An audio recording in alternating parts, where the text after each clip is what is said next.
नमस्कार, डेली 24 भारत देख रहे हैं आप। मैं हूं आपके साथ सुरभि राजपूत। जम्मू कश्मीर विधानसभा चुनाव के दूसरे चरण में वोटिंग से निर्वाचन आयोग खुश है। मुख्य चुनाव आयुक्त राजीव कुमार ने कहा कि जम्मू कश्मीर में लोगों ने बड़ी संख्या में मतदान किया। ये इतिहास बनने जा रहा है। हमें बहुत खुशी है कि पूरी घाटी और जम्मू में उत्साह के साथ मतदान हुआ, चाहे वो श्रीनगर की घाटी हो, चाहे वो ऊंची पर्वत चोटियां हो। जहां से पहले बॉयकॉट की अपील की जाती थी, वहां के लोग भी मतदान करने के लिए निकले। ये दुनिया को देखना है कि जम्मू कश्मीर में चुनाव शांतिपूर्ण, निष्पक्ष तरीके से कैसे हो सकते हैं। विधानसभा चुनाव देखने के लिए बड़ी संख्या में राजनयिक भी जम्मू कश्मीर में हैं। तो उधर जम्मू कश्मीर में दूसरे चरण की वोटिंग के दौरान कई देशों के राजनयिकों ने बड़गाम और श्रीनगर के कई पोलिंग बूथों का दौरा भी किया। विदेश मंत्रालय ने संयुक्त राज्य अमेरिका, मैक्सिको, गुयाना, दक्षिण Korea, Somalia, Panama, Singapore, Nigeria, Spain, दक्षिण Africa, Norway, Tanzania, Rwanda, Algeria और फिलीपींस समेत करीब 15 देशों के राजनयिकों के प्रतिनिधिमंडल को आमंत्रित किया था। प्रतिनिधिमंडल में शामिल राजनयिकों ने लोगों और मतदाताओं से बातचीत भी की। दक्षिण अफ्रीकी राजनयिक लारा स्वाट ने कहा कि मुझे लगता है कि हम 15 देशों से हैं। ये पहली बार है कि मैं जम्मू कश्मीर का दौरा कर रही हूं। विदेश मंत्रालय की ओर से मतदान केंद्रों पर आने और उनका दौरा करने के लिए आमंत्रित किया गया।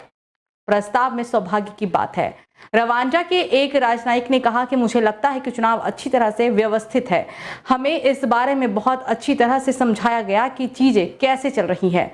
नॉर्वे के एक राजनयिक ने कहा कि ये बहुत अच्छा है। मैं श्रीनगर में पहली बार आया हूं। विभिन्न राज्यों और क्षेत्रों का दौरा करना और निश्चित रूप से लोगों से बात करना बहुत महत्वपूर्ण है। तंजानिया की एक राजनयिक देव ने बताया कि उन्होंने पहले कभी भी इस तरह की प्रथा नहीं देखी। इसके अलावा उन्होंने गुलाबी बूथ की अवधारणा के बारे में जानकर आश्चर्य भी व्यक्त की।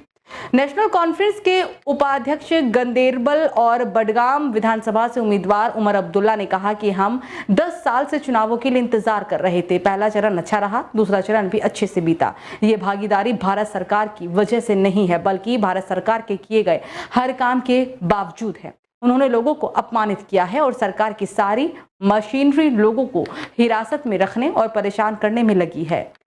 हाँ, इसमें मेरी व्यक्तिगत हिस्सेदारी है, लेकिन सभी चरण महत्वपूर्ण हैं। तो उधर जम्मू कश्मीर बीजेपी अध्यक्ष और नौशेरा विधानसभा सीट से उम्मीदवार रविंदर रैना ने कहा कि बीजेपी को जनता का समर्थन मिला है। दूसरे चरण के मतदान में लंबी कतारों में मतदाता मतदान के लिए निकले। नौशेरा विधानसभा क्षेत्र, जो कि एलओसी से सटा हुआ इलाका है, नियंत्रण रेखा पर भी है, यहाँ बहुत अच्छे मतदान हुए। बीजेपी की जबरदस्त जीत होगी और हमारी सरकार भी बनेगी। बीजेपी की जीत होगी तो मुख्यमंत्री भी होगा और जो भी चेहरा होगा स्वीकार्य होगा। जम्मू कश्मीर के 26 विधानसभा क्षेत्रों में स्थापित 3500 मतदान केंद्रों पर 13,000 से अधिक मतदान कर्मचारियों ने मंगलवार को मोर्चा संभाला। इस केंद्र शासित प्रदेश में दूसरे चरण के मतदान के तहत ही वोट डाले गए। इस खास पेशकश में फिलहाल मेरे साथ इतना ही। आप देखते रहिए डेली 24 भारत। नमस्कार।